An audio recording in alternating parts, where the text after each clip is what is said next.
Ahí me parece que estamos al aire. Bueno, buenas tardes a todos, ¿cómo están? Bienvenidos a esta nueva Ducharla, de este ciclo de charlas que vamos a estar realizando durante todo el año. Charlas que buscan acercarnos un poco más a lo que es el cuidado de la diabetes y de muchos temas relacionados con eso que vamos a ir desarrollando.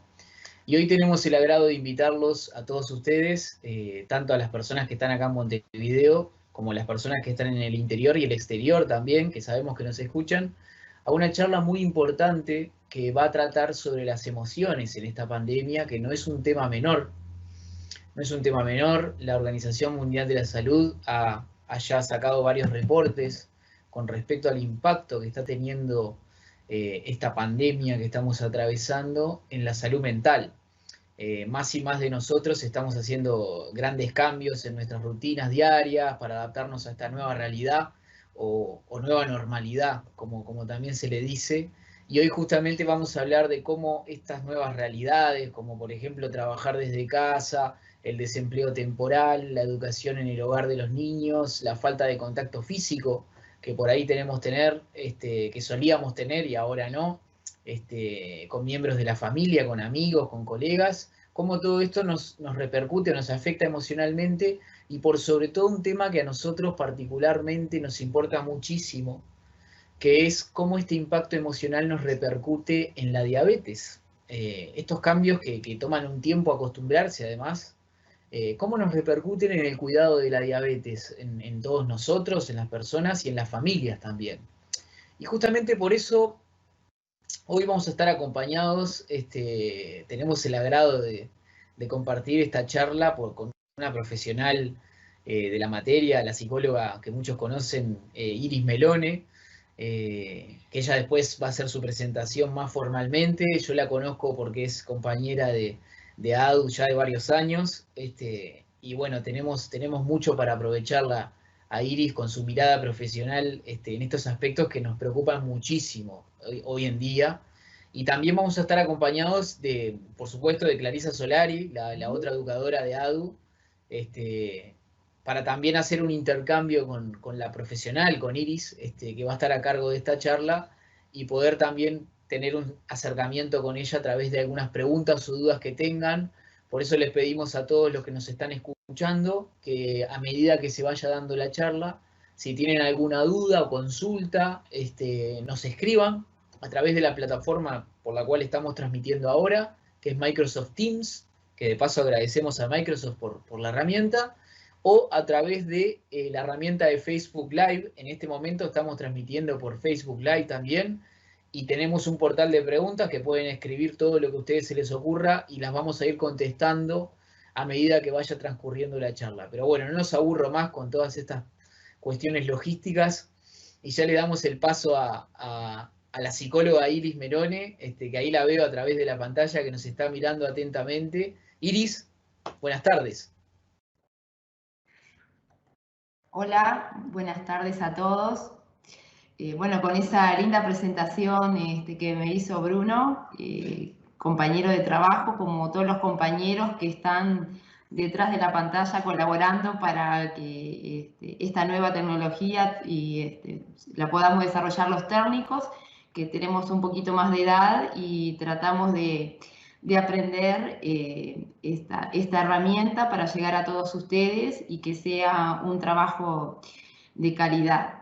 Y bueno, pensé en una presentación para hablar, como dijo Bruno, de la pandemia, las emociones y la diabetes. Y me interesaría conocer todas las opiniones de ustedes, las preguntas, así que después que termine, encantada de que esto sea un ida y vuelta. Entonces preparé acá.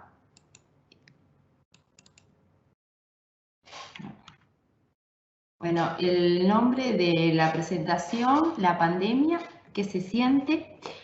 Y elegir en estas áreas, hablar de los aspectos psicológicos, emocionales y al final, como me gusta a mí, dar algunos tips, algunos consejos para enfrentar desde el punto de vista emocional esta situación que estamos viviendo. Contarles, bueno, ahí está mi formación, pero sobre todo decirles que hace 22 años que estoy acá en ADU.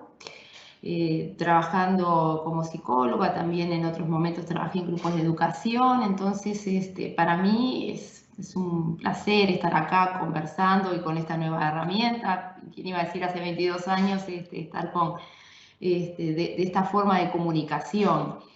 Y agradecerles a todos mis compañeros, a los pacientes que están siempre firmes. Y imagínense que algunos ya hace 22 años que siguen presentes en las consultas, algunos en una forma más continua, en forma esporádica. Entonces, he convivido con ellos los distintos momentos de su vida como me han visto a mí también, ¿no? Entonces, primero es eso, mi presentación, agradecerles.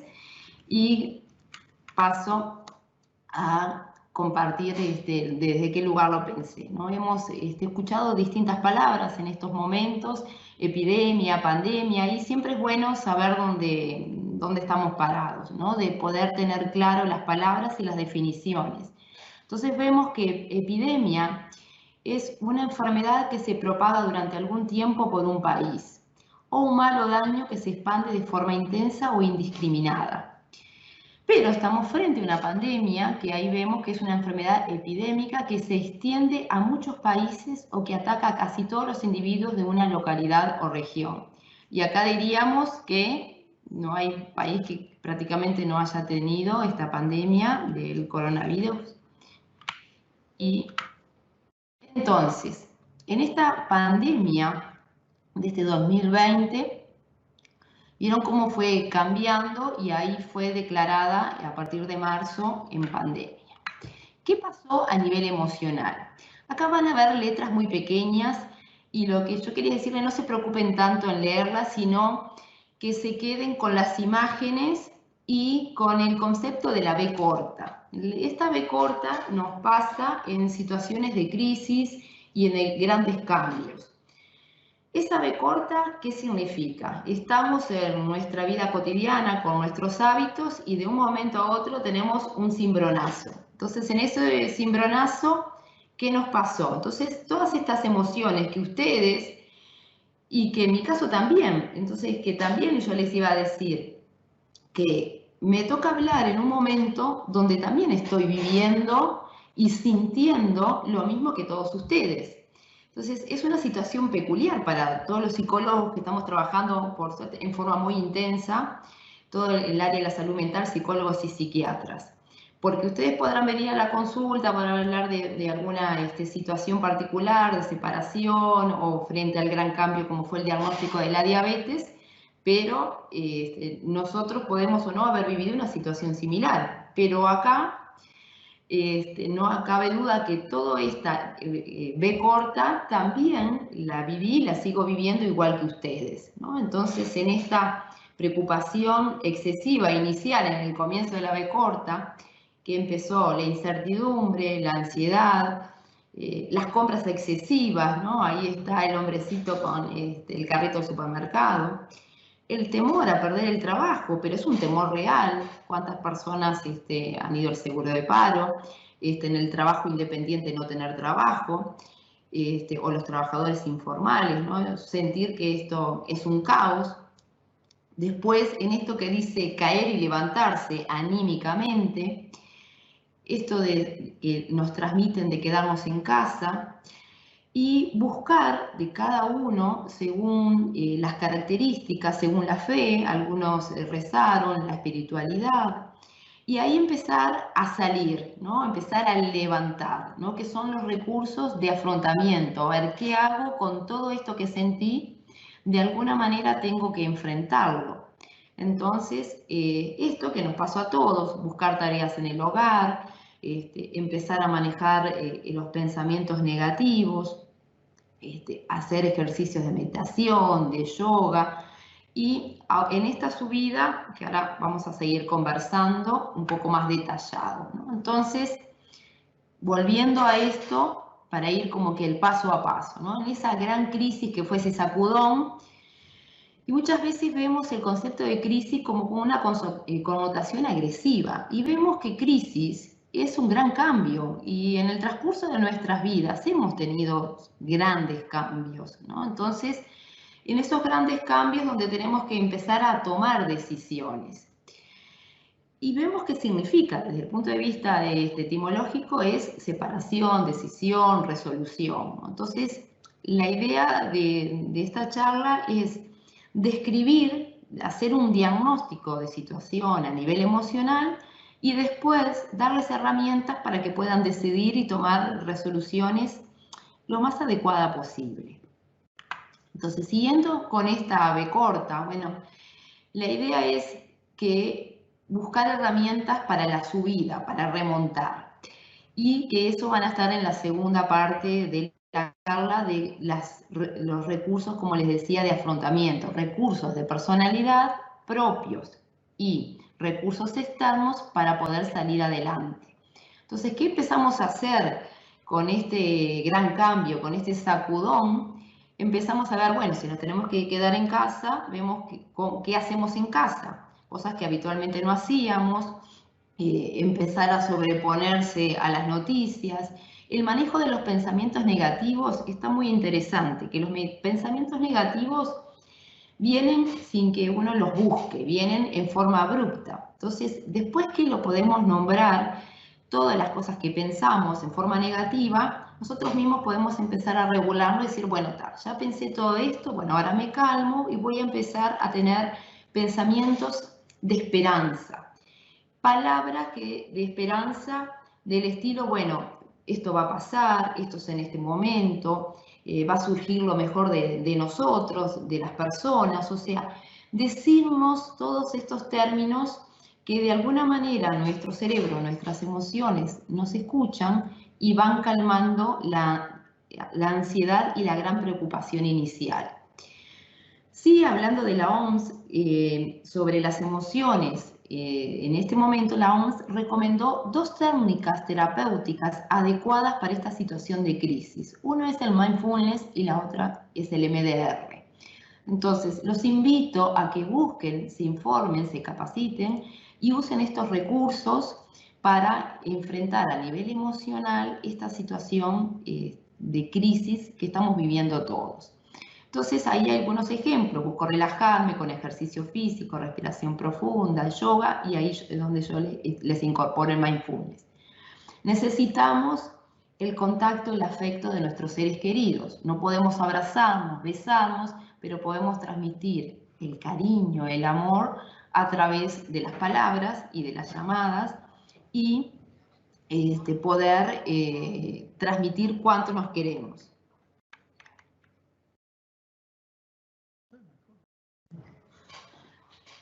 Bueno, disculpen, era un tema técnico acá. Y vamos a buscar metas realistas. O sea, metas realistas es de a una y a corto plazo. Hoy me propongo realizar esto, mañana quizás otro, pero que realmente podamos en este momento concretarlo. Y lentamente poder ir cambiando esos pensamientos negativos por una actitud positiva y creativa. Entonces, esto que nos está pasando se dividen como en 3 grandes fases. La fase de alarma, que fue eso, el comienzo del descenso de la B corta. La fase de adaptación es cuando buscamos ideas creativas, no podemos trabajar de una forma, surgió el teletrabajo, surgió estas ideas creativas del humor, canciones, empezaron a crear los tapabocas. Bueno, eso es adaptarse a la situación que nos toca vivir, y el agotamiento es cuando el estrés agudo se convierte en crónico, o sea que cuando, por ejemplo, la cuarentena o el estar en casa se empieza a alargar y no podemos ver a nuestros seres queridos y decir, bueno, pero esto ya se está extendiendo y está comprobado que se llama esta fase así de agotamiento. Elegí este libro que está muy interesante de Tizón, que lo publicó ahora en abril, Salud Emocional en Tiempos de Pandemia, un español, en vista a toda la situación crítica que vivieron los españoles, y miren lo que él dice. Hoy más que nunca hemos podido experimentar que lo más contagioso para la humanidad no son los virus, sino las emociones. Por eso hablamos de una pandemia de las emociones, de la emocionalidad compartida. Entonces vieron ese mundo impactado y con gran miedo. Y es tan así porque no todos hemos sido contagiados por el virus, pero sí hemos sido todos contagiados por el miedo. Entonces lo que dice Tizón es así. Las emociones se contagian y se propagan mucho más rápido y más que los virus. Entonces, ¿qué dice este autor? Que pasó a ser una pandemia social. Nos afectó las relaciones sociales. Se dejaron de lado las relaciones habituales de vincularnos, reuniones, cumpleaños, salidas, que en sí el aislamiento social se trata de cambiar que sea aislamiento físico, pero no social, él lo plantea así. Hubo una crisis en esta organización social, con los trabajos, con los empleos, con las actividades deportivas. Y también lo que él plantea, que las medidas, se han tomado medidas radicales parecidas a una situación de guerra o posguerra. Entonces, si ustedes han visto las calles de otros países, y bueno, también las nuestras, esa gran soledad, que ya no hay personas, no había inicialmente personas circulando o poco transporte. Y esa imagen que elegí es una imagen de la casa de mis padres y compartirles que cuando los extrañaba muchísimo, fui a verlos y les hablé desde la vereda. Y es una imagen impactante. Uno de mis hermanos me dijo, ay, parece mamá que estuviera en la cárcel, porque detrás de esa reja está mi mamá con ganas de verme y en la azotea mi papá. También con una gran alegría, después de mucho tiempo que no los veía, hacer el contacto a través de la vereda. Entonces, para decirle cuánto nos moviliza a nuestros seres queridos de no poderlos ver de cerca, tocarlos y abrazarlos. Entonces, siguiendo con esta misma línea, bueno, todo esto que hemos sentido, ¿no? Resumiendo esa B corta, la ansiedad, la tristeza, la incertidumbre, el enojo, ¿por qué tengo que estar en mi casa? ¿Por qué tengo que? Y no, el por qué y el por qué. Las preocupaciones que son reales, ¿no? Sobre el trabajo, las nuevas formas de estudio, el gran agotamiento por parte de los padres de tener que acompañar a sus hijos en esta nueva modalidad de ser padres y ser maestros a la vez. Entonces el vínculo se ve deteriorado porque el niño y el adolescente no se vincula de la misma forma con los padres que con un docente. Y esta vulnerabilidad, esta situación de estar en casa que tanto nos han transmitido, nos hizo sentir que adentro es muy seguro y es peligroso el afuera. Y estamos entrando, y que en muchas situaciones y en sectores, poblaciones, en países se ha visto, el síndrome de la cabaña también es propicio para desarrollar el trastorno del estrés postraumático y trastornos de ansiedad y o depresión. Y también otro tema que traje para compartir con ustedes es cuántas personas han perdido a familiares en este tiempo y los rituales de duelo, los rituales de velorio han sido totalmente distintos en estos momentos.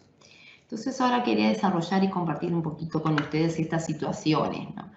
Entonces, ¿qué es la ansiedad? Porque muchas veces describimos todas nuestras emociones en ansiedad o en estrés.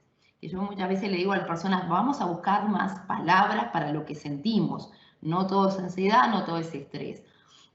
Pero sí, la gran estrella en estos momentos, la que predominó, es la ansiedad, ¿no? Que nos podemos sentir como ese hombrecito ahí todo tembloroso, que es, como dice ahí la definición, una respuesta de anticipación involuntaria del organismo frente a estímulos que pueden ser externos o internos, tales como pensamientos, ideas, imágenes, que son percibidos por el individuo como amenazantes y o peligrosos. Entonces, pero la ansiedad no es mala. Es una señal de alerta que nos cuida, que cumple, como dice ahí abajo, la función de supervivencia, que nos permite esa alerta de cuidarnos, si vamos por la calle, de ver cómo vamos a cruzar, si de no exponernos en situaciones de peligro. Entonces, de tomar el lado positivo de la ansiedad. El tema es poder regular dos cosas que en salud mental hablamos: duración e intensidad. O sea, cuánto dura esa ansiedad y cuán intenso es. Ahí es donde podemos hablar de una ansiedad, vamos a decir, normal o esperable, o una ansiedad patológica. Y esa ansiedad no hay forma que no nos demos cuenta que la estamos sintiendo, porque nuestro cuerpo habla y están las respuestas físicas, ¿no? Hay tensión muscular, hay una aceleración del ritmo cardíaco y respiratorio, falta de aire, toda una afectación digestiva, con dolor de la panza, como decimos, ¿no? Eso es a nivel físico, y a nivel psicológico y conductual surge un gran miedo. Pero ese miedo es totalmente entendible como miedo a todo lo que yo sentía. Seguro en este momento tengo miedo de perder el control, pero hasta perder el control de mis propias emociones. Hay desconcentración, irritabilidad y conductas evitativas. Y en esto también se ha visto muy notorio, ¿no? Evito el contacto con las personas, evito salir, bueno, por indicación, evito ahora andar en ómnibus, o sea, son todas conductas evitativas que, si vienen desde, como les decía, la normalidad para el cuidado, para la supervivencia, está bien. Pero en este momento nos estamos encontrando en cuánto es el límite de lo normal, de lo esperable, y cuánto no es tan saludable, ¿no? Entonces, esto es una descripción para que cada uno se observe de esto que yo estoy hablando, cuánto lo siente y cuánto lo ve muy intenso o que puede ser manejable. Cuando ya no corresponde dentro de la duración, intensidad o como una respuesta normal, puede generarse un trastorno de ansiedad que, según el manual de los trastornos mentales de la APA, el DSM-5, lo define. Para su diagnóstico tiene que cumplir como una serie de criterios y enumerar y que nos aparezcan varios síntomas. No todo es trastorno de ansiedad. Y acá hay algunos ejemplos, ¿no? Hay fobias específicas, la fobia social, el trastorno de pánico, la agorafobia, el trastorno de ansiedad generalizada. Yo, sin que se conviertan en trastornos, sino como características, yo creo que a veces tenemos un poquito de cada una, pero no por eso preocuparnos de que estoy teniendo un trastorno. Pero para darles un ejemplo, la fobia social es cierto cuidado de no estar rodeado de muchas personas, sin convertirse en fobia social, pero lo estoy, tanto por sugerencia o por mi cuidado, trato de que no haya, donde estoy a mi alrededor, que no haya muchas personas cerca. Agorafobia, bueno, nos dijeron tanto de quedarnos dentro de nuestra casa que entonces el afuera no es tan seguro. Entonces, ¿cómo yo le digo a mi psiquismo, a mi mente, a mis emociones: ahora sí salí, ahora sí puedo empezar a salir? Pero hace muy poco tiempo me estaba diciendo que era más seguro quedarte en casa. Entonces la mente y las emociones son como más lentas, más despacito, como para incorporar las situaciones, ¿no? Entonces yo creo que dentro de un funcionamiento normal o adaptativo, si tenemos un poquito de cada una y no son tan intensas, es lo esperable en este momento.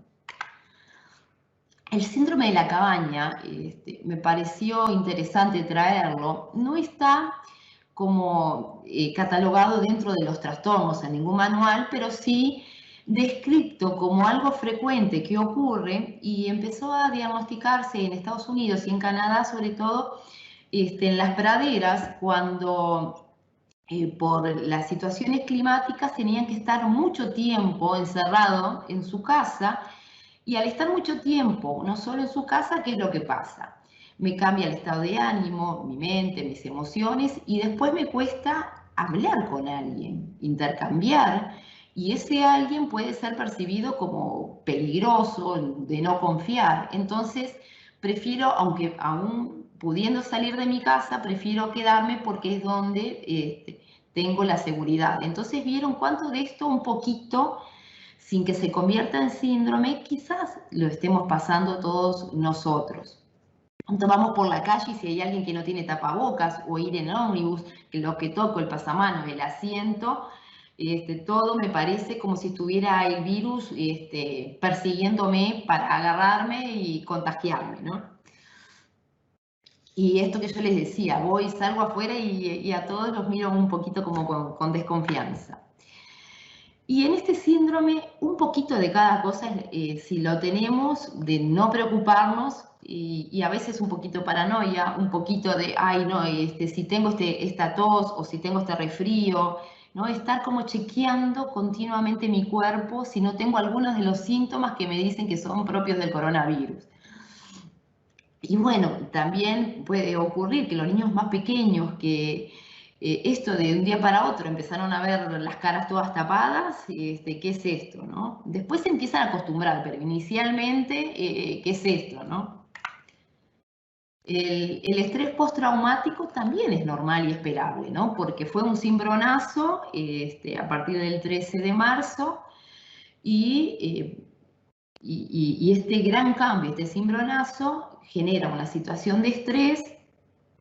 Quedamos ahí como Mafalda con esa cara que está pasando, y para que se convierta en trastorno también tiene que cumplir como una serie de síntomas que a veces ocurre, que tenemos sueños recurrentes, miedo frecuentes que se convierten en pesadillas, un gran malestar, y debido a una situación traumática o estresante puede llegar a ocurrir.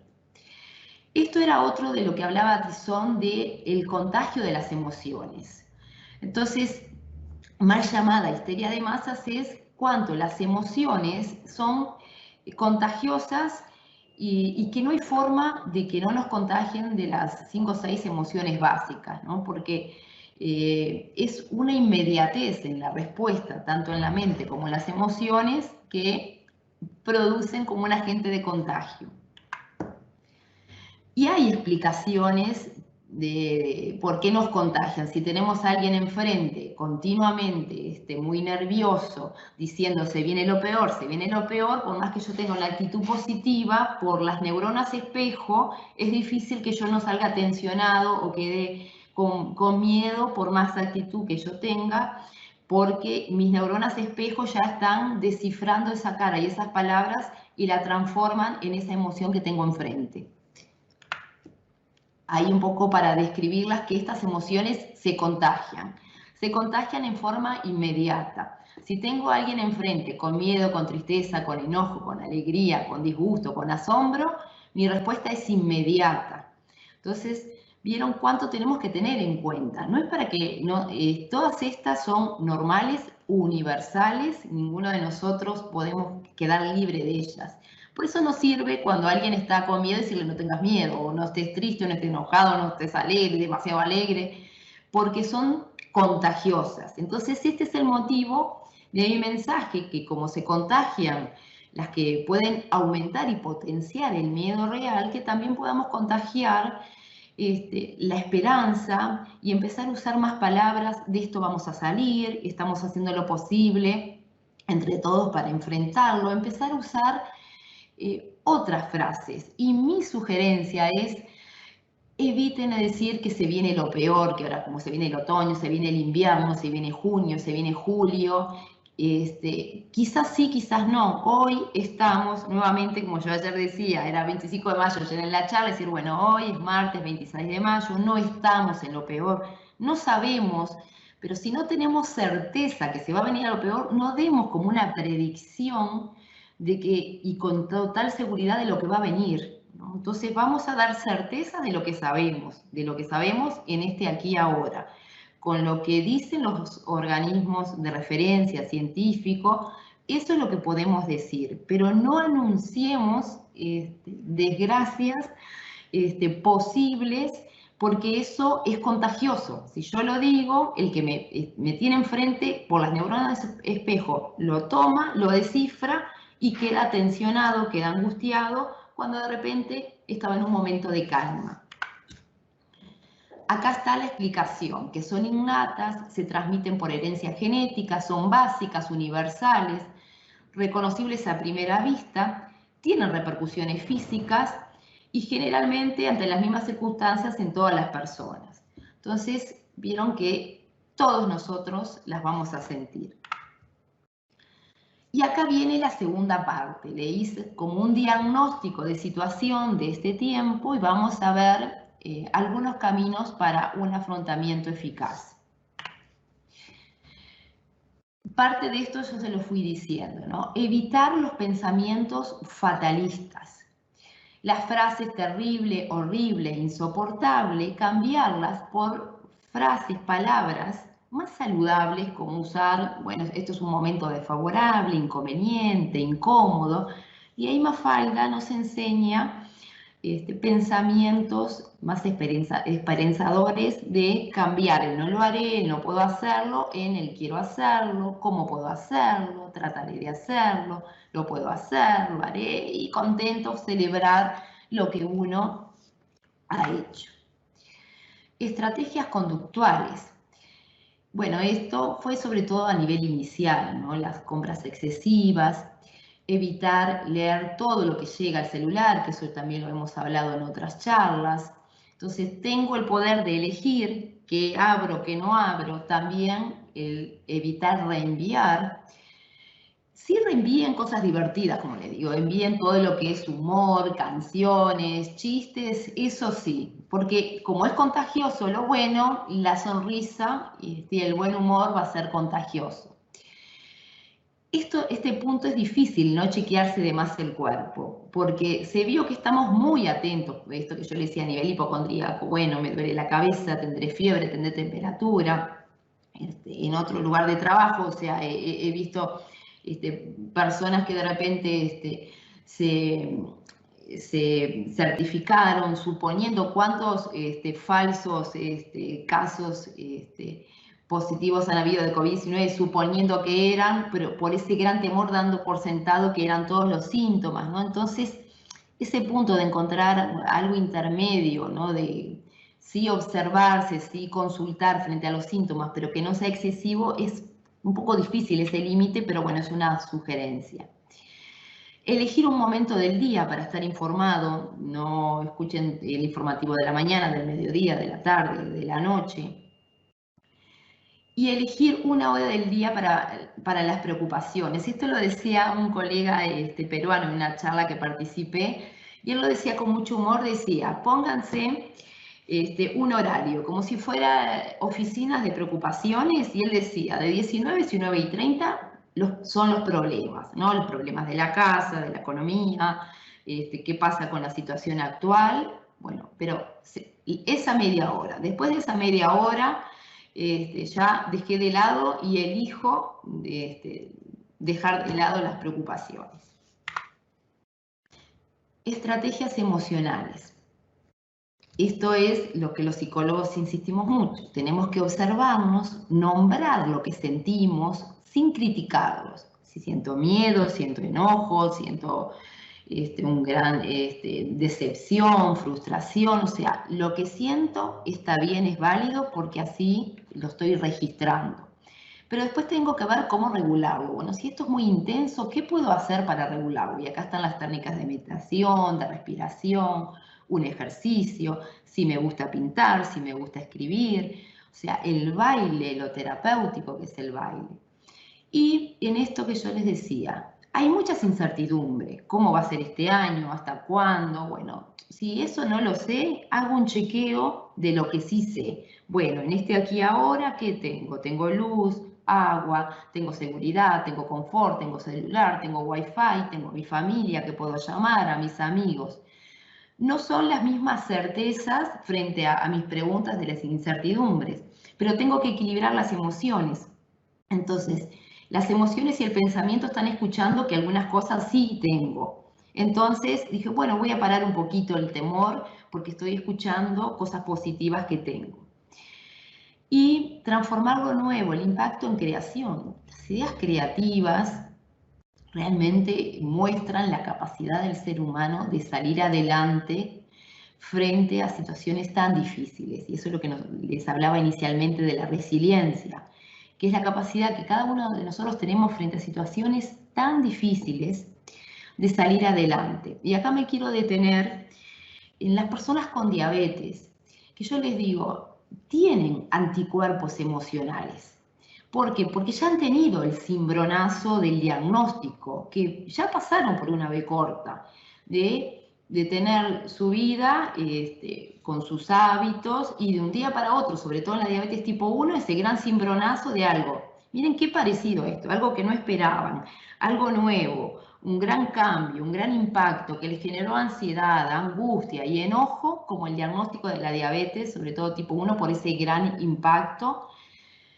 Y hablaron, se enojaron, buscaron ayuda, vinieron a la asociación, amigos, familiares, y empezaron a salir adelante. Entonces, esa experiencia quedó como anticuerpo emocional frente a otras situaciones difíciles como la de ahora. Entonces, no piensen que por tener diabetes y que una y otra vez se escuchan que es factor de riesgo, población de riesgo, están en otras condiciones para enfrentar este gran cambio. Y también el lado positivo que he visto en las personas con diabetes, que han aumentado el autocuidado. O sea, están chequeando más seguido la glicemia, están haciendo ejercicio, están mejorando la alimentación, porque, bueno, como de tanto que escuchan de que hay que cuidarse por tener diabetes, y muchos han dicho, bueno, quiero tener un buen control de mi diabetes, un buen control metabólico, dado esta situación que estamos viviendo. Y el quedarse en casa los ayudó a conocerse, a estudiar más sobre el conteo de carbohidratos y entre los amigos y familiares poder presenciar más todo lo que es el tratamiento de la diabetes. Muchos dicen, bueno, ahora me están viendo todo lo que hago mi familia, que aunque era algo obvio, o sea, verme todas las veces que me monitoreo, todas las veces que me doy la insulina, tratando de manejar la comida. Y no necesariamente porque estar en casa implica ni más ansiedad ni más comida. Entonces, que eso después lo voy a tratar más adelante. Actuar con compasión es un término del mindfulness, es hablarnos con cariño. Hablarnos con cariño es decirnos palabras hacia nosotros mismos sin ser duros. ¿Cuántas palabras usamos de no puedo, no sé, siempre soy igual? Entonces, de empezar a decirnos, bueno, esto es difícil, pero lo voy a intentar, en esa escalera, ¿no?, que yo le mostraba. Y darnos amor y cariño hacia nosotros mismos es la primera tarea. Ser agradecido con cuántas acciones solidarias, las ollas populares, cuántas cosas solidarias han surgido en estos momentos. Y el humor siempre es un buen recurso frente a situaciones difíciles. Y eso no implica que uno no se tome en serio lo que estamos viviendo, sino implica de que aún pasando situaciones difíciles, sin trabajo, con situaciones de cambios dentro de la casa, uno puede reírse de eso. Y mucha gente ha dicho, sí, estamos todos amontonados, todos hacinados, pero bueno, cuando quiero un poco de espacio me voy al baño, o empiezo a dar vueltas por el cuarto. O sea, el que toma de esa manera tiene más posibilidad de enfrentarlo de una forma saludable. Acá es lo que yo le decía, muchas personas que han perdido un ser querido, y no necesariamente porque acá no ha habido muchos muertos por el COVID-19, sino por situaciones de vida, y que una forma de ayudarlo, que esto ya viene como sugerencia, y quédense con esta sugerencia frente a pérdidas que cada uno de nosotros, de amigos o familiares, vamos a tener, y que realmente no le acertamos qué decir y qué no decir frente a las pérdidas a los demás. Siempre mi sugerencia es, que ahora no se puede usar, es cuando no sabemos qué decir, siempre mi sugerencia era, denle un abrazo, no hablen, ¿no? Siempre decía, frente a un duelo, no hablen, porque por lo general no le acertamos. En este momento que no podemos dar un abrazo, acá hay algunas palabras, no voy a leerlas todas, ¿no?, pero mensajes o llamadas que digan esto. No es necesario que me contestes, solo quiero saber cómo te encuentras, que sepas que estoy disponible si, bueno, acá me faltó corregirlo, ¿no?, si querés hablar. Porque estuve corrigiendo porque esto era todo de una guía española, ¿no? Entonces es si necesitas, si querés, el mensaje es, si vos necesitas, estoy acá. Entonces, vieron que es distinto a lo que habitualmente hacemos. No decir, y cuántas veces sí decimos, sé fuerte, animate, hacerlo por tus hijos, distraete, no pienses, no pienses, no pienses, no pienses, no llores.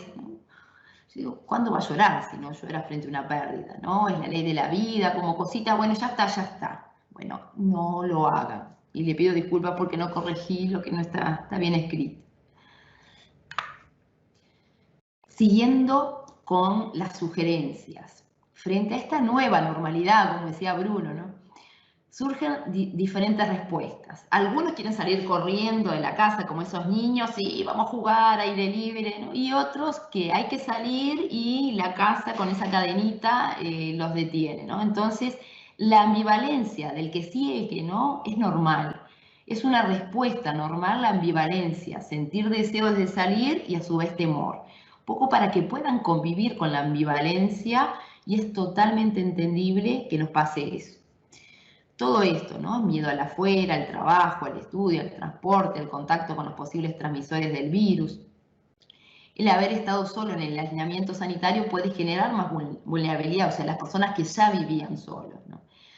Y todo un tema acá que puse el estudio, el reintegro a las escuelas y a los liceos por parte de los niños y jóvenes con diabetes, ¿no? Que sí, que no, que es un tema que ayer justo hablábamos con Clarisa, que la sugerencia era que cada caso que sea consultado con su médico diabetólogo tratante, y es el que va a conocer de acuerdo a cómo está su diabetes, de acuerdo a la persona, al niño, de la sugerencia pertinente o no de retomar las clases presenciales. Bueno, la inteligencia emocional es unir la mente, lo que pensamos, con lo que sentimos. Entonces, toda instancia con nosotros mismos, con conectarnos con el sentir, con el pensar, con la meditación, que es lo que plantea el mindfulness, es el camino al manejo de la ansiedad. Y la compasión sin exceso de empatía es, deseamos el bien a nosotros, también a los demás, pero no podemos ser demasiado empáticos porque también tenemos que ocuparnos de lo que nos está pasando a nosotros. Es también un límite difícil como a veces de tener en cuenta.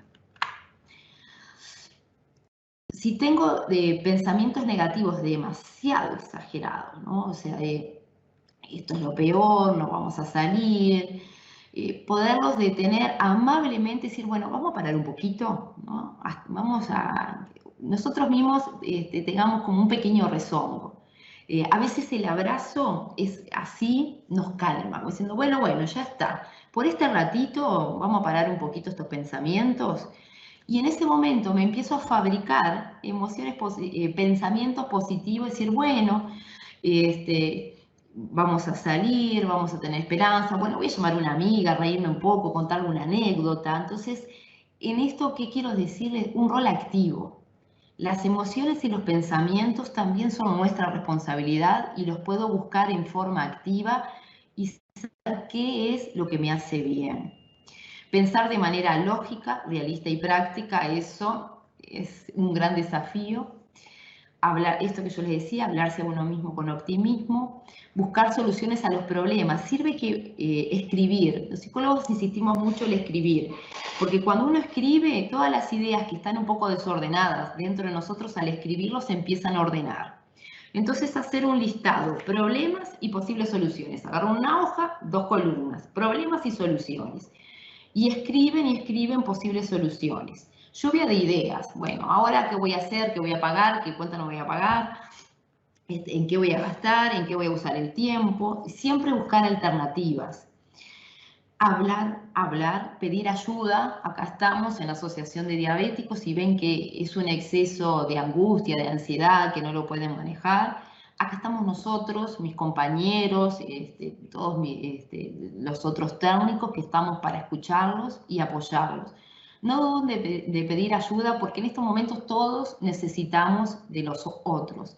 Y por suerte están esas nuevas modalidades para estar conectados. Así que mi sugerencia es esto, llamen y pidan ayuda. Los hábitos saludables, que eso ya han hablado mucho, pero el sueño en tiempo y en calidad, o sea, hay que tener determinadas horas de sueño. Hace 15 días hablaba con Lilian Chapela, que ella es neurofisióloga de la Escuela de Tecnología Médica, y me parecía tan interesante lo que decía, que estamos tan preocupados por nuestro sistema inmunitario, y bueno, una forma de levantar nuestro sistema inmunitario es cuidar el sueño, en estos dos aspectos, en el tiempo que dormimos y en una buena calidad de sueño. Entonces, nos sugería ella que por lo menos 8 horas, que las siestas sean no más de media hora para tener un buen sueño en la noche, evitar todo lo que sean estimulantes, por lo menos 6 horas antes de dormir, o sea, té, mate y café, no hasta 6 horas antes de dormir, dejar de consumirlo. Y todo lo que nos despierte nuestro cerebro, dejarlo en el momento de dormir, o sea, dejar todas las pantallas, el celular, la computadora. Qué difícil hoy en día cuando estamos tan conectados, pero si eso lo usamos un poquito antes de dormirnos, nos va a despertar y nos va a alterar el sueño. Todo lo que nos calme, una música tranquila, el ambiente, ni que hablar de todas las condiciones de confort, para lograr un buen sueño. Entonces, por lo menos esto, si bien hay más sobre el sueño, para que estén atentos la importancia del descanso y el sueño para aumentar el sistema inmunitario. También en esa misma línea, seguir comiendo sano, en forma balanceada y equilibrada, porque también ahí aumentamos nuestra inmunidad. Y en relación a la comida y a las emociones, la comida no va a calmar lo que sentimos. Si estamos muy ansiosos, muy preocupados o tristes, si seguimos comiendo, esa comida no va a calmar. Las emociones se calman hablando, expresando, o si ven que no lo pueden hacer, pidan ayuda profesional. No es excusa de estar en casa de no hacer actividad física, se puede hacer y cada uno ha encontrado su forma, de acuerdo a las condiciones, aunque tengan una casa chiquita, igual se puede hacer, y mínimo 30 minutos diarios. Y las emociones tenemos que buscar lo que nos hace feliz. Puedo contarle cantidad de situaciones de personas que dentro de su casa han encontrado ese hobby. Nosotros planteamos el ocio saludable, o sea que también un tiempo sin hacer nada saludable, y los psicólogos planteamos que los hobbies, eso que nos llena el alma, es un buen antidepresivo. Y para finalizar, que espero que no los haya, bueno, sí, fue un poco larga, les pido disculpas, este mensaje de un gran resiliente, Viktor Frankl, sobrevivió a los campos de concentración y plantea este mensaje. Si no está en tus manos cambiar una situación que te produce dolor, siempre podrás escoger la actitud con la que afrontar ese sufrimiento. Entonces mi mensaje es, busquemos tener una actitud positiva para afrontar esto que nos toca vivir. Muchas gracias a todos y espero que no haya sido tan larga, que recién me doy cuenta de cuánto duró. No sé si Clarisa está por ahí. Sí, estoy por acá. A ver. Te estuvimos escuchando muy atentos, Iris. Muchísimas gracias. Muchísimas gracias. Pero como te estuve escuchando yo y te estuvo escuchando Bruno, también había un montón de gente por acá por el Teams y también por el Facebook. Y me imagino que también nos están mirando por otras redes. Y tenemos dos preguntas que me gustaría ver que si las podés contestar antes de irte, Iris. ¿Te hago la primera? ¿Estás por ahí? Sí. Pregunta una mamá, Cecilia, dice lo siguiente. Se ve que está pensando, preguntándote qué hacer cuando una persona no expresa sus emociones, ni las positivas ni las negativas. ¿Qué hace esa persona que no las expresa y solo lo hace cuando está desbordado y todo es una crisis? Bueno, Cecilia, la verdad que una gran pregunta. Primero, si la persona se dio cuenta que está desbordado, yo empezaría por la crisis. O sea, hago como si fuera la película en cámara lenta. Bueno, fue la crisis. ¿Qué pasó antes de la crisis? ¿Qué lo desencadenó? Entonces, al llegar eso, por lo general repetimos el mismo patrón de funcionamiento. Es, bueno, cada vez que me dicen esto, exploto. Entonces, se llama, hay que prepararse para la siguiente crisis. Bueno, entonces que empiece a observarse, y muchas veces el cuerpo es el gran depositario de esas emociones intensas que se empiezan a acumular, y empieza a dar cuenta a ese cuerpo como si fuera una señal de alerta, el corazón se acelera, la respiración. Entonces empezamos a hacer como un entrenamiento, decir, bueno, cada vez que sientas que esa situación similar, tu cuerpo está respondiendo, ahí buscamos estrategias de afrontamiento. Entonces, yo creo que en primer lugar, el darse cuenta que explota ya es el primer camino. Pero sí es necesario seguir trabajando con esa persona para que pueda expresar las emociones. Les doy algún tips. Por ejemplo, hay un listado, puede descargarse en internet, puede poner listado de emociones. Entonces, cuando yo les pregunto qué sienten y dicen no sé, no puedo, hay un listado, entonces le digo, miren, de este listado, elija alguna.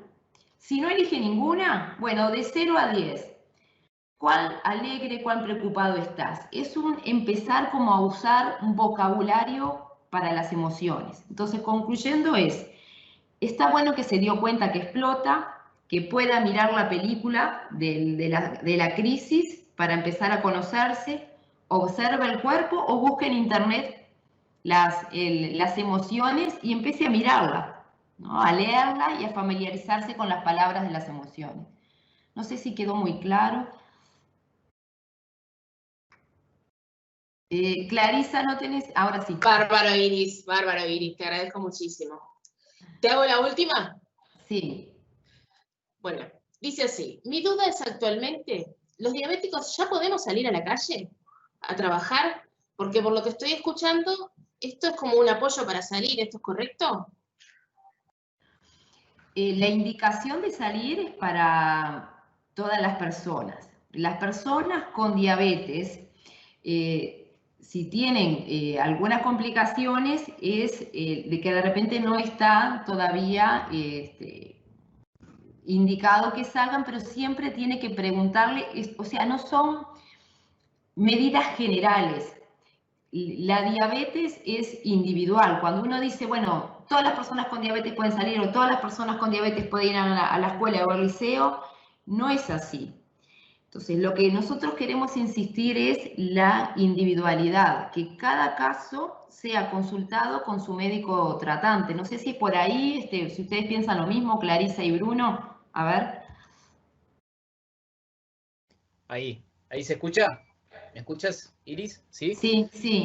Me parece que sí, creo que la respuesta igual, la pregunta en realidad, viene más bien por el lado de la cantidad de consejos acordes que vos mencionabas en la charla, que son un montón de herramientas para todo esto, cómo afecta la salud mental estar en pandemia, y quizás esta persona no entendió bien si esa cantidad de consejos o lo que tú desarrollabas era para una persona que ya era ambulante y no una persona que estaba en cuarentena, por ejemplo, que no salía, digamos. Pero para responderle en relación a lo que decía específico en la diabetes, ¿no? Entonces, creo que el mensaje es lo individual, o sea, que cada uno consulte acorde a su situación, a su diabetes, que evalúe de salir y por lo que lo que yo sé es salir en forma progresiva, ¿no? No es que, bueno, ahora con o sin diabetes, no es que vamos a salir y vamos a hacer reuniones, salidas con más de 10 personas, o sea, sino que esto va a ser en forma paulatina. y de la forma que lo hagamos, pero también de tratando de expresar lo que uno siente para que esas emociones no nos avasallen. No sé si va por ahí, Bruno. Sí. Para hacerlo más fácil la explicación, por ahí para los que nos están escuchando, voy a dividir la pregunta en dos. La primera parte de la pregunta es si actualmente los diabéticos podemos salir a la calle, trabajar. Bueno, en realidad eso, un poco lo que decía Iris, va a depender muchísimo de cada caso particular y la decisión del médico o equipo médico tratante de la persona. Eso es hasta el momento lo que se está manejando. No existe una recomendación general para personas con diabetes o una determinación más bien general. Por lo tanto, se está apoyando muchísimo en la decisión médica individual. Eso deberías consultarle a esta persona, le contestamos a tu médico tratante si estás en condiciones para poder salir según el estado o tipo de diabetes que tú tenés. Por otro lado, la pregunta dice, por lo que estoy escuchando, esto es apoyo para salir. ¿Esto es correcto? Yo creo que Iris, en lo que manifestó durante todo el desarrollo de la charla, habló más bien específicamente de las emociones que estamos atravesando por vivir este fenómeno mundial de una pandemia y estar encerrados y esta nueva normalidad, como decíamos, en general, digamos. Específicamente nunca dijo que era para salir de tu casa, sino más bien cómo puede llegar a repercutir todo esto que estamos viviendo, que de vuelta a la nueva normalidad, al cuidado de la diabetes. Pero nunca, no, creo que, y corregime Iris, creo que en ningún momento se hizo énfasis en que era una preparación para poder salir. ¿Es así? Claro, es así. Traté de hacer un diagnóstico de situación de lo que estamos viviendo y en caso de empezar a salir, que es normal la ambivalencia de poder sentir que por un lado quiero salir, pero por otro lado ciertos temores y prefiero quedarme en mi casa. O sea, que podamos aceptar que toda esta mezcla de emociones es normal sentirlas. Y solo estar atento que cuando no lo puedo manejar, ni por mí mismo, ni con ayuda de familias, ni por ninguna de estas técnicas que yo le dije, que puedan pedir ayuda, ¿no? Claro, bien, perfecto. ¿Hay alguna otra duda, Clarisa? Mira, Iris. No se escucha, Clarisa. No se escucha. Ahora, el micrófono, Clarisa. Ahora voy a leerles que Alejandro Tonelo está comentando en el Facebook una cosa que está buenísima.